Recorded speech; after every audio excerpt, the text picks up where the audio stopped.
ไม่ซุงค่ะกูก็เหมือนในก็ติดมาเฮ็ดแหนอ่าว่าเหือห้องว่าเหือนี่ปีกกล้วยนี่ค่ะเนาะอันนี้ก็เป็นปีกกล้วยนี่ค่ะอันบางชุดเขาก็ติแจน้ำเจน้ำหมักพาคนนี่ค่ะเนาะมันก็ติเฮ็ดให้ปีกกล้วยห้ำลำค่ะเนาะแล้วก็มันเตะฝาด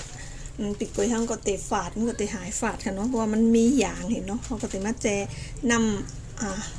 ำน้ำหมักพากำเลยค่ะเนาะกำในเขาตีในอันแก่ๆจะในก็ปอกย่องค่ะเนาะแต่ว่าตั้งไตก็อ่อนอยู่แต่ว่าตั้งหนึ่งแก่อินก็เขาก็เตะเถออันมันแก่งแปดค่ะเนาะ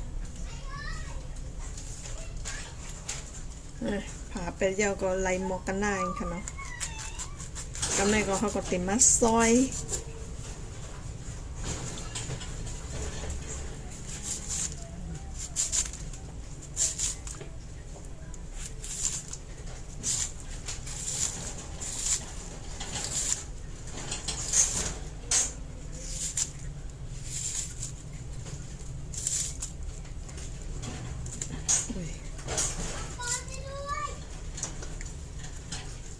นี่ค่ะเขาก็ซอยเยาจังไหนเยาเขาก็ตี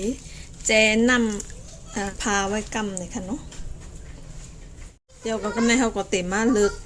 ผักหาเขาไว้ค่ะเนาะใส่มาผักหายค่ะเหมือนได้โอค่ะอันนี้ผักหาเขาเลิกเยาเนี่ยก็เขาล่างไว้ค่ะเนาะล่างเยากำในเขาก็ตีมาตำพริกแกงกันเลยค่ะเนาะเครื่องแกงมันน่ะเขาเนาะเครื่องแกงมันเนาะ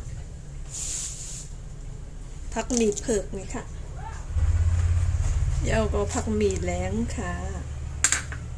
ผักหมี่แหลงนี่ก็เขาก็เตะซอยวางก่อนจงไว้ตำเลยค่ะเนาะมันก็เตะเลยตำง่ายแล้วก็อ่อนง่ายค่ะเนาะเยาก็ใส่เกลืออีกนึงเลยค่ะเนาะมันเตะวิจอยให้อ่ำพ่งออกเนาะ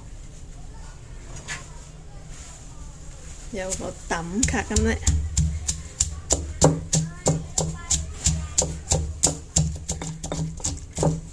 เอาค่ะมองหน้าก็ไล่แล้วเนี่ยค่ะเนาะก็นะครับเดี๋ยวมาใส่หมักพริกพ้องเนี่ยค่ะเนาะเพราะว่าเจ้าหมักพริกพ้องเนี่ยก็เจ้าเป็นหมักพริกแห้งก็ไรอยู่เลยค่ะเนาะเพราะว่าหมักพริกแห้งนี่ได้เพราะเขาติดใจหมักพริกแห้งเนี่ยค่ะเนาะเขาติดตำหมักพริกตั้งพักมีเพิงอ่อนเนี่ยจะก็ใส่พักมีแล้งเนี่ยค่ะเนาะเพราะว่าเขาตำรอกันกำเดียวเนี่ยมันติหมักพริกแห้งเขามันเต็มย่อยค่ะเนาะค่ะ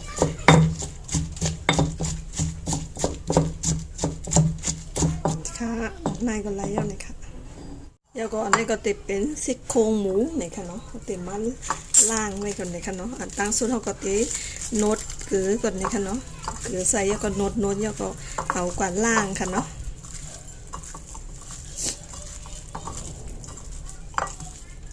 อันนี้เขาโนดเกลือแล้วก็กับนี้เขาก็ล่างไว้เนี่ยค่ะเนาะแล้วก็ติดมีมะเขือส้มเนี่ยค่ะเนาะมะเขือส้มนี่ก็เขาก็ผ่าไว้ค่ะอันนี้เขาแฮนยาวโมเดลเนี่ยกับนี้เขาติดมาแกงกันค่ะค่ะก็กำในเขาก็ตังมอยแล้วก็ใส่น้ำมันเลยค่ะเนาะใส่น้ำมันอีกนึงค่ะใส่น้ำมันอีกนึงเลยค่ะเนาะเขาแต่โคหมูกันตั้งก่อนเลยค่ะเนาะโคให้หายแคลมันหายอย่างเนาะ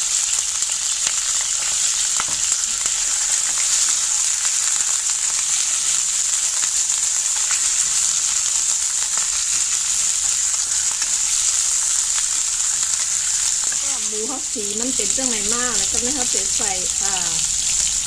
ไออันเขาตำเองค่ะเนาะพริกแกงอันเขาตำเองค่ะเนาะแล้วก็เขาก็มาโคให้มันหอมทางตั้มเลยค่ะ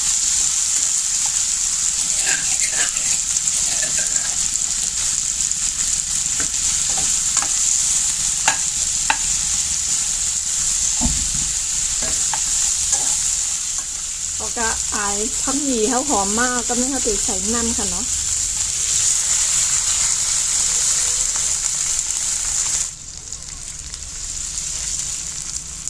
เคยหวานได้หัวก็แกนเนาะต้นเห็ดนั่นแหละเอาค่ะอันนี้ก็จะเป็นผงเนื้อไก่เลยค่ะเนาะ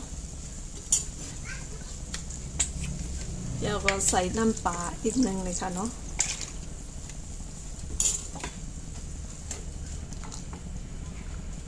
กับในก็เขาก็ติดอีกฝามันอุบไว้ให้หมูมันพอเปื่อยนะคะเนาะ เอาขากำบ้องป่วยมาตัวยกันแทงค่ะในขนมหลังจากเขานี่ค่ะมันก็เปื่อยแล้วนะคะเนาะหลังจากเขาต้มไม่หมก30 นาทีนี่ค่ะอันนี้ก็เปื่อยแล้วนะคะเอาขากำเขาก็เต็มมาใส่ปีกกล้วยนะคะเนาะอันเขาเจไว้น้ำหมักพาเขาก็เอากว่าล่างน้ำแทง2-3 รอบนี่ค่ะเนาะ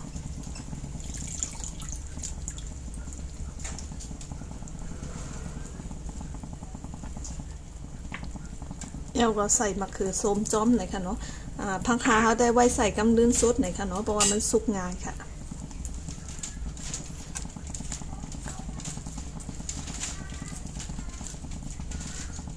กำลังเขาก็ติดปิกไว้แทงมอก5 นาทีหน่อยค่ะเนาะค่ะกูก็อันนี้ก็นี่ก็สุกเดียวหน่อยค่ะเนาะกำลังเขาก็ติดมาใส่ผักหาเขาค่ะเนาะใส่ผักหาแล้วก็คนให้มันเข้ากันก็เดี๋ยวก็ปิดไฟอะไรอย่างนี้ค่ะเนาะ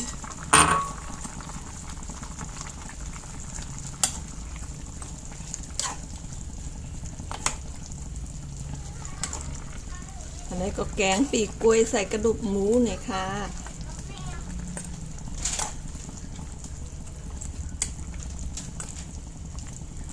เพราะว่าเพิ่มมักผักหาเนี่ยก็เราใส่ก็กินหวานด้วยค่ะเนาะ